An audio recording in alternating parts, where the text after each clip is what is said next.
Hello friends, मैं doctor गरिमा बैरागी आपका बहुत बहुत स्वागत करती हूँ मेरे YouTube channel Usha homeopathy clinic पर। फ्रेंड्स, आज हम बात करेंगे हाइपरथायरॉयडिज्म के बारे में। हाइपरथायरॉयडिज्म में हमारा थायराइड ग्लैंड जो है वो ओवर एक्टिव हो जाता है। थायराइड ग्लैंड हमारे ये थ्रोट में प्रेजेंट होता है और इसका काम होता है दो हार्मोन्स को सीक्रेट करना, T3 और T4। जब ये ओवर एक्टिव हो जाता है तो इन हार्मोन्स का लेवल हमारी बॉडी में बढ़ने लगता है।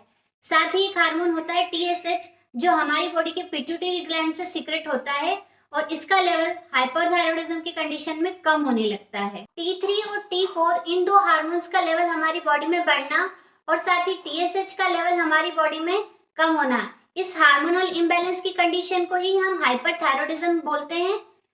हाइपरथायरॉयडिज्म जो है वो किसी भी एज में हो सकता है।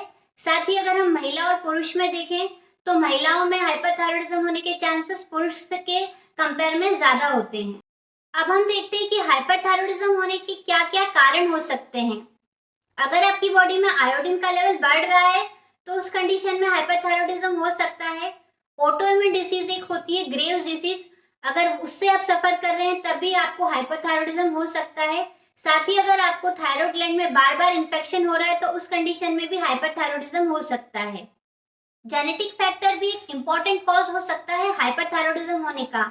मतलब कि अगर आपकी फैमिली हिस्ट्री में है कोई हाइपरथायरॉयडिज्म से सफर कर रहा है तब आपको भी होने के चांसेस ज्यादा हो सकते हैं। हाइपरथायरॉयडिज्म में जो हमें सिम्टम्स या लक्षण देखने को मिलते हैं वो इस प्रकार है, जैसे हेयर फॉल होना, बहुत ज्यादा थकावट फील होना, वेट लॉस होने लगना, हार्ट बीट का बढ़ना, हमें ट्रेमर्स फील होना।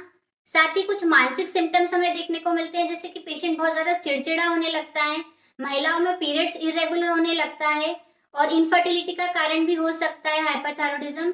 साथ ही पेशेंट्स को लूज मोशन होना, पेट दर्द होना और इसका एक मेन सिम्टम होता है जो पेशेंट है उसकी जो आईज है वो बल्ज आउट होती दिखाई देती है, यानी सॉकेट से बाहर आती हुई दिखाई देती है। अब हम जान लेते हैं हाइपरथायरॉयडिज्म के होम्योपैथिक ट्रीटमेंट के बारे में। तो होम्योपैथिक मेडिसिन के द्वारा हम अपने बॉडी के रिस्पॉन्स को बढ़ाकर अपना जो हार्मोनल इम्बैलेंस हो रहा है उसे नॉर्मल लेवल में ला सकते हैं और इस तरीके से हाइपरथायरॉयडिज्म को हम पूरी तरीके से ठीक कर सकते हैं। इसके लिए हमें जीवन भर मेडिसिन लेने की जरूरत नहीं पड़ती है। सो अगर आप हाइपरथायरॉयडिज्म से सफर कर रहे हैं तो होम्योपैथिक ट्रीटमेंट लेकर आप उसे पूरी तरीके से ठीक करें। आज के लिए इतना ही। Thank you and take care.